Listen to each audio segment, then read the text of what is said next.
চাঁদপুরের হাইমচার উপজেলার গাজীনগর এলাকায় ঘটে গেছে একটি অপ্রত্যাশিত দুঃখজনক ঘটনা। প্রায় 400 কোটি টাকার ব্যয়ে নির্মিত মেঘনা নদীর তীর রক্ষা বাঁধ বর্তমানে ভাঙনের ঝুঁকিতে রয়েছে। এর মূল কারণ হিসেবে এলাকাবাসীর কাছ থেকে জানা যায়, কিছু অসাধু ব্যক্তি নিজেদের স্বার্থ হাসিলের উদ্দেশ্যে রাতের আধারে ড্রেজার বসিয়ে অবৈধভাবে বালু উত্তোলন করেছে। এর ফলে মেঘনার পাড় থেকে প্রায় 400 থেকে 450 ফুট এলাকা নদী গর্ভে বিলীন হয়ে গেছে। এই ঘটনায় গাজীনগর এলাকা সহ সমগ্র হাইমচারবাসীর মধ্যে চরম আতঙ্ক ছড়িয়ে পড়েছে। যে কোনো সময় ভেঙে যেতে পারে মেঘনার পাড়ের এই গুরুত্বপূর্ণ বাঁধ। 400-450 ফুট নদীর ভিতরে চলে গেছে। এতটুকু একটা খেলার মাঠ ছিল, ছেলেমেয়েরা খেলতো। সেই জায়গাটাতে কাটিং মেশিন লাগাইয়া এই জায়গাটা এক রাত্রিতেই শেষ করে ফেলছে। শেষ করার কারণে এখন আমাদের এই যে নদী রক্ষাবাদ, সেই নদীর রক্ষাবাদটাই আমাদের অত্যন্ত ঝুঁকিপূর্ণ হয়ে পড়ছে। যে কোনো মুহূর্তেই জোয়ারের চাপ আসলে এই নদী রক্ষাবাদটা ভেঙে যেতে পারে। আমি গতকাল 11টার সময় এই ঘটনাটা জানতে পারি। আমাদের এক ছাত্রদল নেতার কাছ থেকে শুনছি যে এখানে রাত্রিতে বালু কেটে এই জায়গাটা ধ্বংস করা হয়েছে। তাৎক্ষণিক আমি ঘটনাস্থলে আসি। আমি ঘটনাটি তাৎক্ষণিক আমাদের মাননীয় সংসদ সদস্য শেখ ফরিদ আহমেদ মানিক সাহেবকে জানাই এবং তিনি ওয়াবদার লোকজনকে এখানে পাঠান। অসাধু ব্যক্তিরা 6 এপ্রিল রাত থেকে অবৈধভাবে বালু উত্তোলন করতে শুরু করে। 7 এপ্রিল দুপুর 11টার দিকে হাইমচারের সম্মানীয় ব্যক্তি মাজারুল ইসলাম শফিক স্যার এলাকাবাসী ও ছাত্রদল নেতাদের কাছ থেকে বিষয়টি জেনে দ্রুত ঘটনাস্থলে উপস্থিত হন। ঘটনাটি গুরুত্ব সহকারে তিনি তাৎক্ষণিকভাবে আমাদের হাইমচরের এমপি মহোদয়কে জানান। এরপর এমপি মহোদয়ের আদেশে পানি উন্নয়ন বোর্ডের কর্মকর্তারা ঘটনাস্থলে এসে প্রয়োজনীয় ব্যবস্থা গ্রহণ করেন। আমরা এই ঘটনা স্থানীয় মানুষের কাছ থেকে যতটুকু জানছি, এই যে মনির হোসেন জুয়েল, তার একটা ড্রেজার এখানে ছিল। ওই ড্রেজারগুলি এখানে এমনিতেই ছিল মানুষকে দেখানোর জন্য, কিন্তু প্রকৃত অর্থে বলগেট আইনা রাতের অন্ধকারে কাটিং মেশিন লাগাই এখান থেকে মাটিগুলি কেটে নেওয়া হয়েছে।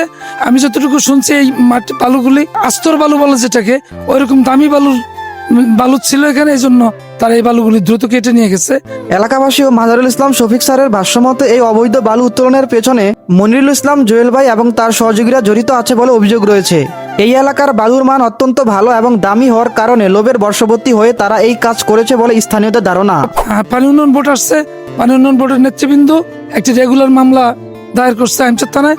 7 জন আসামি, 5 জন ধরছে আর 2 জন লোকাল, একজন ড্রেজারের মালিক, আরেকজন হইল এই ব্যবসা যিনি পরিচালনা করেন তিনি। এই ঘটনার পর পানি উন্নয়ন বোর্ডের পক্ষ থেকে হাইমচর থানায় 7 জনের বিরুদ্ধে মামলা দায়ের করা হয়। ইতিমধ্যেই পুলিশ 5 জন অভিযুক্তকে আটক করতে সক্ষম হয়েছে। যে আমাদের ভিটেমাটি রক্ষার সর্বশেষ যেই আমাদের ব্যবস্থা, সেই ব্যবস্থাটাকেও তারা ধ্বংস করে ফেলছে। তাদেরকে দৃষ্টান্তমূলক শাস্তির আওতা আনতে হবে। এই সময় শফিক স্যার অবৈধ বালু উত্তোলনের সাথে জড়িত সকল অপরাধীর কঠোর ও দৃষ্টান্তমূলক শাস্তি দাবি জানায়। পরিস্থিতি নিয়ন্ত্রণে আনতে জরুরি ভিত্তিতে কিছু ব্লক ফেলা হয়েছে, কিন্তু তা যথেষ্ট নয়। বর্তমান পরিস্থিতি বিবেচনায় আরো শক্তিশালী প্রতিরোধ ব্যবস্থা গ্রহণ করা প্রয়োজন এবং দ্রুত জিও ব্যাগ স্থাপন করা অত্যন্ত জরুরি। তো আমাদের এলাকায় 1 করা জমি বেচা যাইতো 4,000 টাকা, সর্বোচ্চ 4% 4,000 টাকা বেচা যাইতো। কিন্তু এই নদীর বাঁধ দেওয়ার পরে আমাদের এলাকায় 1 করা জমি বিক্রি হয় 10 লাখ, 8 লাখ, 7 লাখ, 5 লাখ। মেঘনার পাড়ের এই বাঁধ হাইমচরবাসীর স্বপ্নের প্রকল্প ছিল।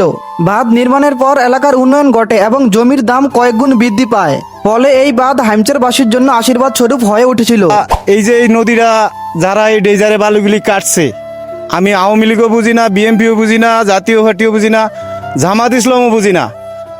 আমরা এর কঠিন শাস্তি চাই। এই ঘটনার পর এলাকাবাসীর মধ্যে তীব্র ক্ষোভ দেখা দিয়েছে। তাদের দাবি একটাই, অপরাধী যে হোক না কেন, যে দলেরই হোক না কেন, তার দৃষ্টান্তমূলক শাস্তি নিশ্চিত করতে হবে। সবচেয়ে দুঃখজনক বিষয় হলো এই জায়গাটি একসময় পর্যটন স্থানের মতো ছিল। অনেকে এই জায়গাটিকে হাইমচরের মিনি কক্সবাজার নামে চিনতেন। এখানে ফুটবল খেলার বিশাল মাঠ ছিল এবং দূর দূরান্ত থেকে এখানে অনেক মানুষ ঘুরতে আসতেন। কিন্তু অবৈধ বালু উত্তোলনের কারণে আজ সেই সুন্দর জায়গাটি নদীর গর্ভে চলে গেছে। হারিয়ে গেছে মানুষের বিনোদনের শত শত স্মৃতি। এই ধরনের কাজ আমাদের সমাজে খুবই জঘন্যতম ঘৃণিত কাজ। যারা এই ধরনের কাজ করে এবং এই কাজে যারা সাহায্য করে, তাদের সবার দৃষ্টান্তমূলক শাস্তি হওয়া উচিত।